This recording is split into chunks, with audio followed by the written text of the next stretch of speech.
કલયુગનું સૌથી મોટું કોઈ દૂષણ થયું છે ને, આજે લોકોના મન બગડેલા છે, વિચારોમાં દૂષણ આવી ગયું છે.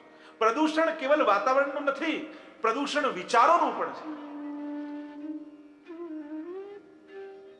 હાથ ધોઈએ, પવિત્રતા રાખીએ, કાયિક પવિત્રતા બરાબર છે.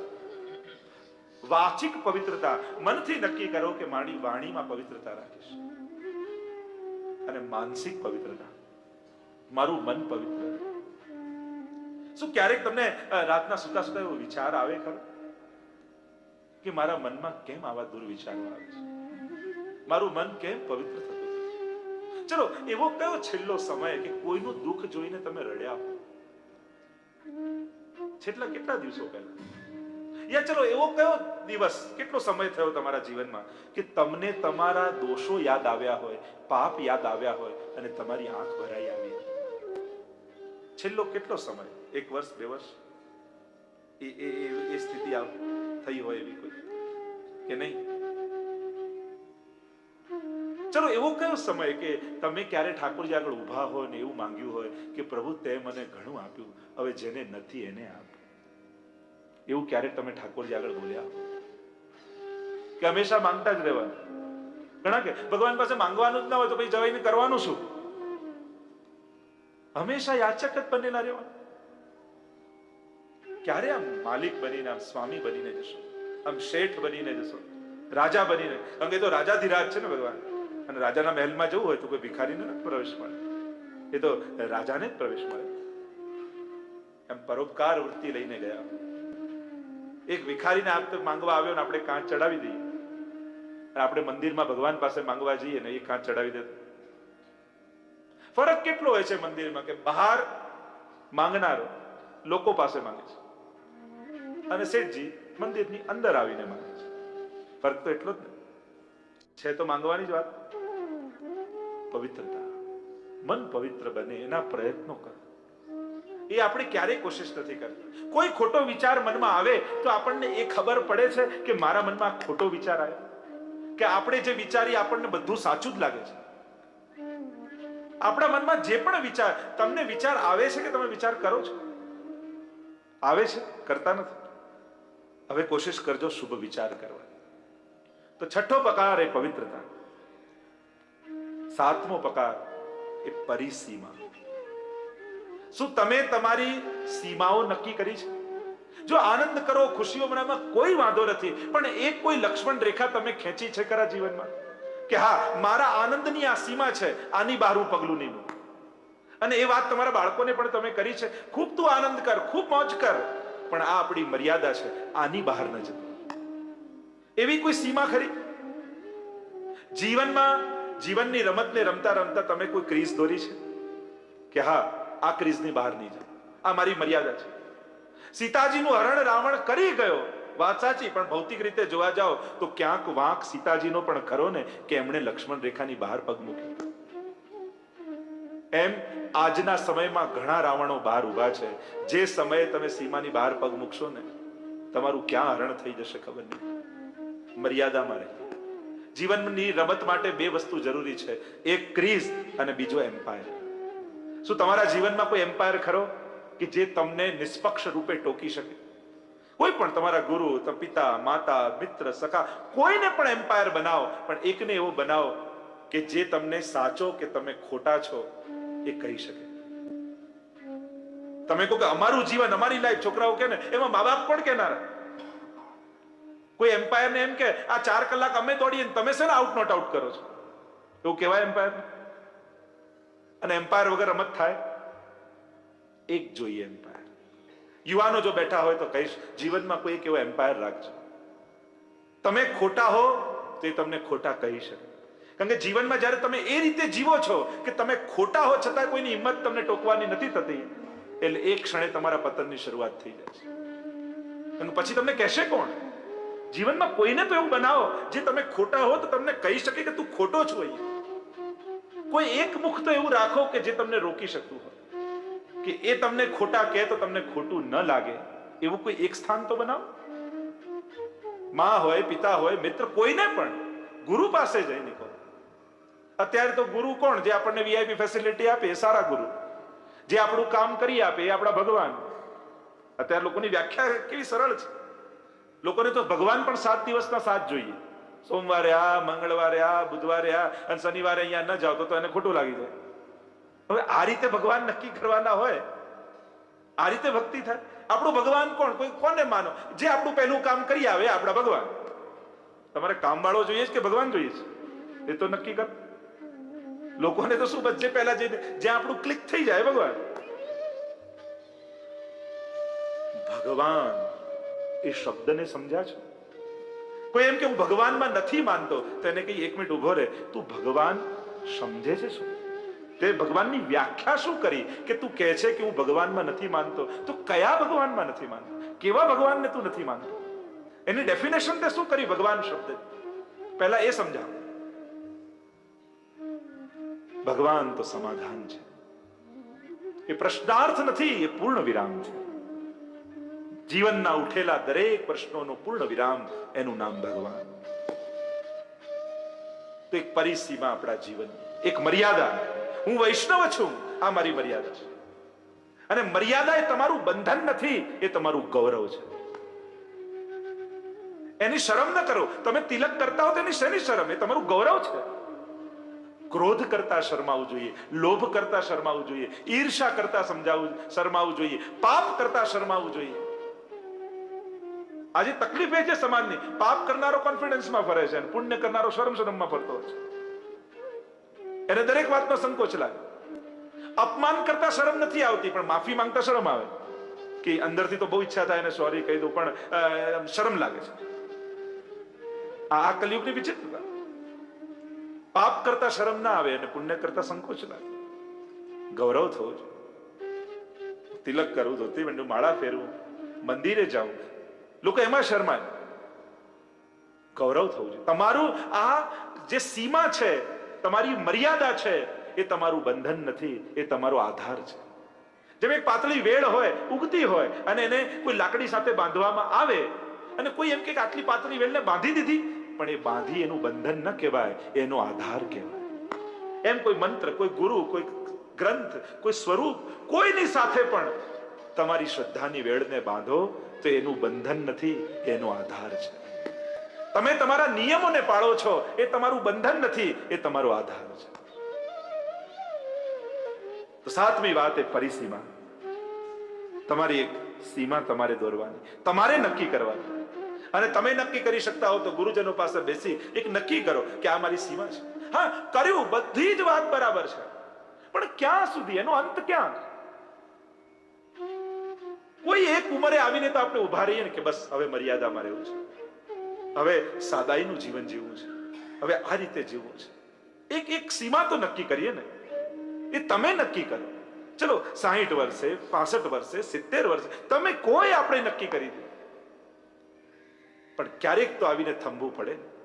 નહીં તો આ જીવન વહેતું વહેતું ક્યાં પૂરું થઈ જશે ખબર નહીં પડે. એક સીમા નક્કી કરો. ચલો તમે ધર્મની વાત ન માનો, વિજ્ઞાનની વાત, તો ડોક્ટરની તો વાત માનો ને. જેમાં ડોક્ટરોની સલાહથી લખાયેલું હોય ઇન્જરિયસ ટુ હેલ્થ, એ વસ્તુ મારા જીવનમાં નહીં આવવા દો, એટલું તો નક્કી કરી શકીએ. તમે અધ્યાત્મ કે કોઈ ધર્મગુરુની વાત ન માનો, પણ ડોક્ટરની વાત તો માનો. એક સીમા નક્કી કરો. એ સીમાથી, એ પરિસીમાથી પ્રસન્નતા પ્રગટ થશે. 8મી વાત, 8મો પકાર એટલે પુણ્ય. પુણ્યને પ્રેમ કરતા શીખો, પુણ્યનું સંચય કરતા શીખો.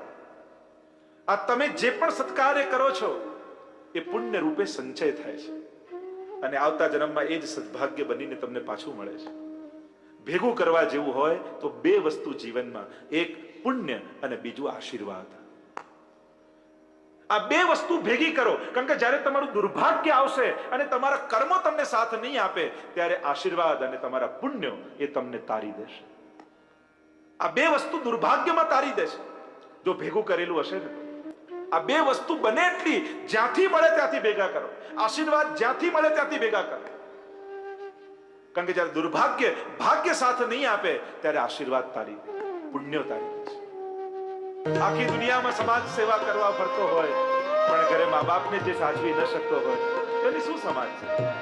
લોકો કહે કે અમારા મા બાપ અનુકૂળ નથી. અનુકૂળ એ ન થાય, આપણે થવાનું. કોશિશ તો આપણે કરવાની. જે વર્ષોથી સંઘર્ષમાં જીવ્યા હોય અને આખી જિંદગી સંઘર્ષમાં કાઢી અને બાળકોને ઉછેર્યા હોય, એ જ બાળકો મોટા થઈને કે તમે અમારા માટે કર્યું શું, ત્યારે મા બાપના હૃદયમાં શું અનુભવ થાય? આખી જિંદગી જે મા બાપ ઘસાયા છે એનો તો ઉપકાર, જો ઘણા લોકોના તો ઉપકાર લઈને જ ફરવું પડે, એ ઉતરી ન શકે, એનો બદલો ન ચૂકવી શકાય. મા બાપના ઉપકાર ક્યારે ચૂકવી શકાતા? એ ગમે તેવા હોય એમને સ્વીકારવા જ પડે, કારણ કે મા બાપ તમે પસંદ નથી કર્યા, ભગવાને પસંદ કરીને આપ્યા છે. એ બદલા એવી અપેક્ષા ન રાખો, તમે કઈ રીતે એમને અનુકૂળ થઈ શકો છો એના પ્રયત્ન કરો. દરેક લોકો કે અમારે કરવું તો છે પણ એ અમને અનુકૂળ થાય, એ બદલા એના કરતા તમે અનુકૂળ થાવ, પ્રયત્ન કરો. યુવાનોને હું કહીશ, વૈષ્ણવ થયા છો, પ્રયત્ન કરો. ઠાકોરજી ત્યારે જ પ્રસન્ન થશે જ્યારે ઘરમાં માતા પિતા પ્રસન્ન હશે. મંગળ પર જીવન છે કે નહીં એને શોધવા માટે વૈજ્ઞાનિકો જાય છે કે મંગળમાં જીવન છે કે નહીં, પણ જીવનમાં મંગળ છે કે નહીં એની કોશિશ કરીએ છીએ. એ મંગળ પર જીવન શોધવા જઈએ પણ આ જીવનમાં મંગળનું શું? પરિવારમાં જો પ્રસન્નતા પ્રગટ ન થઈ તો આ બધું ભાર બની જશે, મેળવેલું ભાર થઈ જશે. પરિસીમાઓ નક્કી કરો, મર્યાદાઓ નક્કી કરો, પુણ્ય સંચય કરો, જીવનમાં ભેગા કરો પુણ્ય, અને ઘરથી એની શરૂઆત કરો. ક્યાંથી પુણ્ય બાંધી શકે? નહીં તો પછી ડોક્ટરો બધા દવા લખી આપે ને બીમાર પડીએ, દરેક દવામાં જોઈએ અલ્થ્રોમાઇસિન, નામાઇસિન, નામાઇસિન. દવાની પાછળ શું હોય? માય સિન એટલે પાપ. છેલ્લે તો મારા જ પાપ છે, એ જ ફરી ફરીને આવે છે. જ્યારે પણ અવસર મળે પુણ્ય કરવાના એકત્રિત કરી. 8મું પુણ્ય સંચય પકાર. દશાબ્દી વર્ષ નિમિત્તે 10 પની વાત કરવાની. 9મો પકાર એટલે આપણી પરંપરાઓ. પરંપરાઓનું પણ એક બળ હોય છે. પરંપરાઓ આપણી ઓળખાણ હોય છે. મોડર્ન થવાના પ્રયત્નોમાં આપણે આપણી બધી પરંપરાઓ, આ કરીને શું, આ કરીને શું, આનું શું, જો દરેક વસ્તુના, આજે યુવાનોમાં વાય શબ્દ સૌથી ફેવરેટ કોઈ શબ્દ હોય યંગસ્ટરો તો વાય, દરેકમાં વાય. પણ બધી વસ્તુનો કદાચ વાયનો આન્સર ન મળે એનો અર્થ એ નથી થતો કે એ બધું ખોટું છે. સારી વસ્તુ કરો તો આપમેળે સમજાશે, પણ એવો આગ્રહ રાખશો કે મને સમજાય પછી જ બધું કરું તો ઘણી બધી વસ્તુઓથી વંચિત રહી જશો, તમે એને ચૂકી જશો. પરંપરાઓને નિભાવજો. અમે તો વિશ્વભરમાં જઈએ તો એક જ વાત, અમે કોઈને કન્વર્ટ કરવા માટે નથી આવતા, અમે તો કન્વિન્સ કરવા માટે આવીએ છીએ. અમારો કોઈ ઉદ્દેશ્ય એ નથી હોતો કે બીજાને વાળીને એને કંઠી બાંધી દઉં કે પેલાને વાળી દઉં, નાને વાળી દઉં. ના, જે જ્યાં છે ઠીક છે. અમને તો ઉદ્દેશ્ય એ છે, જે વૈષ્ણવ છે એ એની પરંપરાને નિભાવી અને એક વૈષ્ણવ પરિવારમાં એક આદર્શ રૂપે જીવે. જે વડીલોના સંસ્કારો છે એ એમની આવતી પેઢીઓમાં વહેતા રહે, એના માટે આ પ્રયત્નો કરતા હોય છે. આ પુરુષાર્થ એક જ વસ્તુ માટેનો છે કે એક વૈભવ પરંપરાનો આપીને આપણા પૂર્વજો ગયા છે. કદાચ તમારા વડીલો તમારા જેટલા કદાચ સુખી નહોતા, ગામડામાં રહેતા, તમારા જેટલું ધન કદાચ એમની પાસે નહોતું, પણ એમના ચહેરા પર જે શાંતિ દેખાતી એ આજે તમારા ચહેરા પર નથી. આજે આપણા ચહેરા પર એ પ્રસન્નતા નથી દેખાતી. એમની પાસે કદાચ આપણા જેટલો વૈભવ નહોતો, એટલી સુખ સુવિધાઓ નથી, કેટલા સંઘર્ષમાં જીવતા હતા, પણ એમના ચહેરા પર જે સંતોષ દેખાતો એ શું આજે આપણા પર આટલું બધું મેળવ્યા છતાંય આપણા ચહેરા પર એ સંતોષ દેખાય છે? કેમ? શા માટે? શેની આ દોડ છે? ક્યારે આ તૃપ્તિ થશે? સંતોષ આપીને મળે છે. એમના ઘરે, વડીલોના ઘરે ગામડામાં કંઈ નહોતું, છતાં એમના આંગણે જ્યારે બ્રાહ્મણ આવતા ને ત્યારે પોતાના લોટમાંથી વાટકો ભરી એને ઝોલીમાં આપતા. સંતોષ મેળવવાથી નથી મળતો, આપવાથી પ્રગટ થાય છે. શાંતિ મેળવવાથી નથી પ્રગટ થતી, ત્યાગથી શાંતિ આવે છે. ત્યાગાત શાંતિ ભવિષ્ય. આપવાથી શાંતિ. આપણને અત્યારના સમયના લોકોને એમ છે મેળવવાથી સુખ આવશે, મેળવવાથી શાંતિ આવશે, મેળવવાથી સંતોષ આવશે. આ બેઝ જ ખોટો છે. આ બધું આવે છે મેળવવાથી નહીં, આપવાથી. કારણ કે આપો ને એટલું જ તમારું, મેળવો એ તમારું નહીં. કારણ કે માલિક ત્યારે જ કહેવાય કે તમે આપી શકો. એ તમારું કહેવાય જે મેં આપ્યું એટલું તમારામાં લખાઈ ગયું. એ નાના મકાનોમાં રહેતા એ વડીલો, તમે જોયું હશે વડીલોને, એમણે આપ્યું જ છે આખી જિંદગી. તમે જોજો આખા ગામ માટે ઘસાયા હશે, પરિવાર માટે ઘસાયા હશે, એક એ વડીલ અને આખા કુટુંબને પોતે મહેનત કરીને પોષતા હોય, એમણે પરિશ્રમ તમે જોયો છે? તમારી અંદર આ વૈષ્ણવના સંસ્કાર ક્યાંથી આવ્યા? તમને બેસીને કોઈએ ભણાયા નથી. જેમ હમણાં ક્લાસીસ ચાલે છે, કદાચ એવા ક્લાસીસમાં તમે નથી ગયા, પણ તમારા વડીલોને તમે ધર્મ પાળતા જોયા છે, એ ચુસ્તતાથી પાળતા જોયા છે. એ બા 2 ડિગ્રી તાવમાં તપતા હોય છતાંય સેવાનો સમય થાય એટલે ઊભા થઈને અપરસમાં સ્નાન કરી ઠાકોરજીની સેવામાં પહોંચતા તમે જોયા છે. તમે ધર્મની વાતો નથી સાંભળી, તમે ધર્મ કરતા તમારા વડીલોને જોયા છે.